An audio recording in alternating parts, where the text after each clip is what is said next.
درنو لیدونکو السلام علیکم. د پنجشیر د تسلیمۍ لپاره له طالبانو 3 غوښتنې شوې دي چې 3 واړه یې طالبانو رد کړي دي.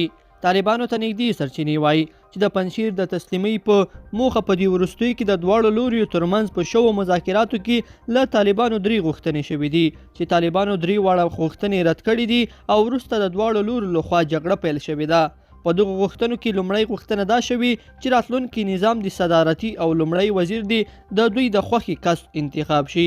دویمه غوښتنه دا شوې چې احمد شاه مسعود د بیا هم په بل نوي اساسي قانون کې د هیواد د ملي اتل په توګه ثبت شي.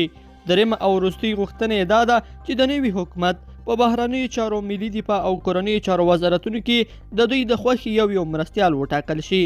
طالبان او پنجشیر کې د جګړې رهبري کوونکي په وروستیو کې د دغو 3 مواردو په اړه رسما هیڅ نه وایي، نه دا خبر تاییدوي او نه بیرته ردوي. بلخوا آلمان وایي چې په افغانستان کې به سفارت بیرته پرانیزي. د آلمان د بهرنیو چارو وزیر ویلي بحثونه روان دي چې په کابل کې په موقته توګه خپل سفارت پرانیزي او په دې توګه د پاتې کسانو د ایستلو لپاره بیرته زمینه برابر کړي.